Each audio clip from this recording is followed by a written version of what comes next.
Do people ever just make you so mad that you have to go and tell someone about it? Letting this anger out is called venting, and we all need to do it sometimes. But what happens if the only people you have to vent to are English speakers and English is not your first language? Well, you've come to the right place, because in this video, you're going to learn expressions to vent in American English, and also some expressions you can use to show sympathy and understanding when someone is venting to you.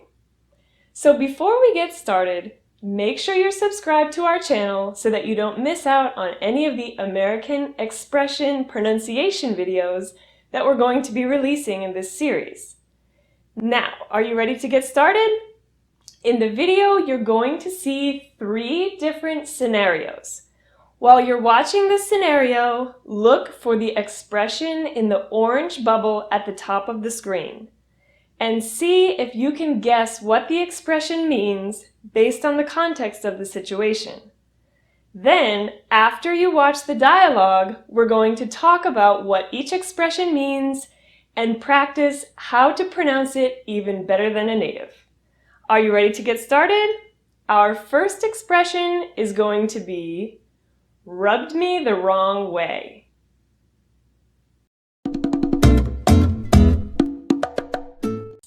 How come you never want to hang out with Anna anymore?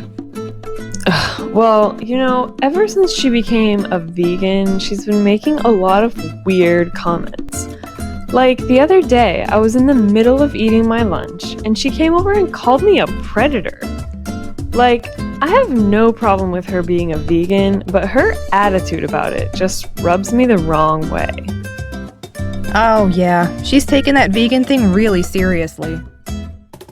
Could you figure it out? Rubbed me the wrong way means that I didn't like something, or it upset me in some way. It does not mean that it made you super angry. It just means that something just was a little bit upsetting, or that you kind of didn't like something. Rubbed me the wrong way. Rubbed me the wrong way. The syllable in rubbed is stressed. Rubbed me the wrong way. Rubbed me the wrong way.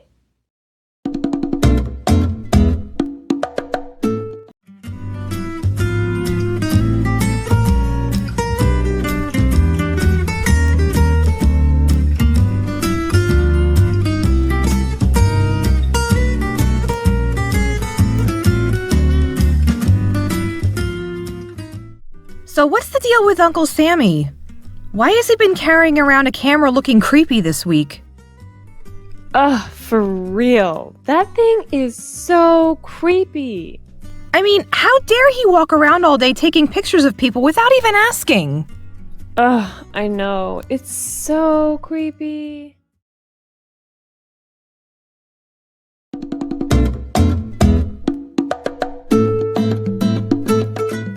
Could you figure it out? What's the deal with means that you want to know more about something. Usually when someone uses this phrase, it's because they want to know more about something they're unhappy about.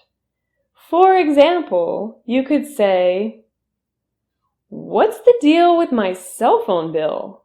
It's too high." Or, "What's the deal with the new Google policy? Why is it blocked at work?" What's the deal with? What's the deal with?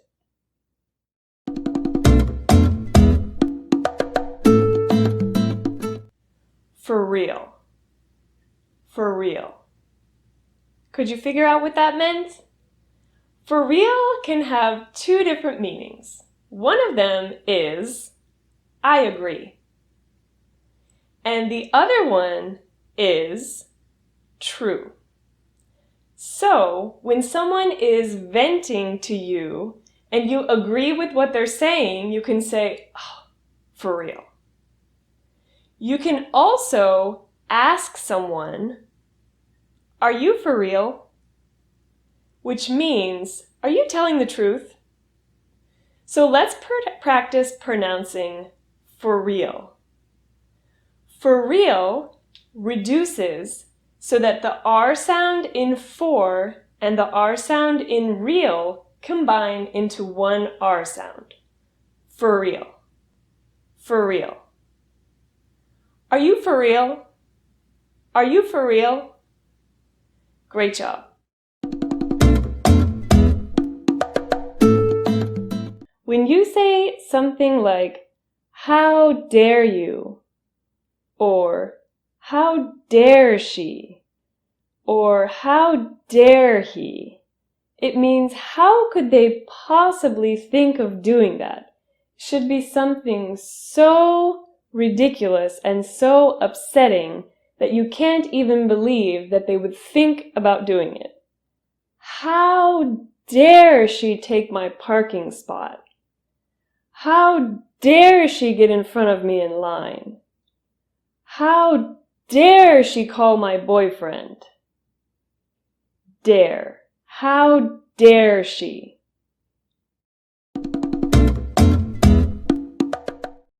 Did you see that Karen spelled my name wrong again on that email this morning? Oh yeah, I saw that. That's ridiculous. Why does she keep doing that? I know. I mean, it's not rocket science. It's spelled exactly how it sounds. Yeah, I hear you. I wouldn't say anything to her though. You know the last time someone told her she made a mistake? She made them work every Saturday for a month. Oh my god, really? That's so petty.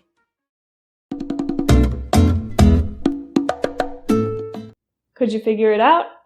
It's not rocket science means something is not hard to figure out. In other words, it doesn't take a rocket science to figure out a situation. It's not rocket science. It's not rocket science. Make sure when you're saying that phrase that you pull your tongue back and that you push your lips forward for the R sound in rocket. Let's practice it together with the correct word stress. It's not rocket science. It's not rocket science.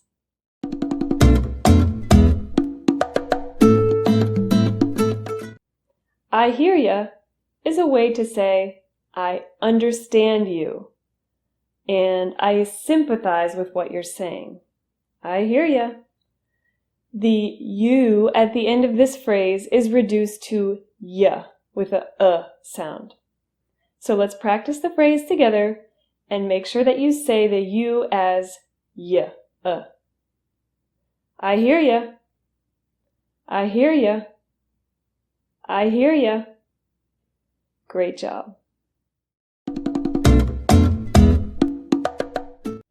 Petty means making something small seem way more important than it actually is. For example, if you're late to work 1 minute and your boss yells at you and tells you that you're fired, you could say that is petty. Petty has a flap T sound, meaning your tongue should go like this in the middle of the word. Petty, petty, petty. Great job.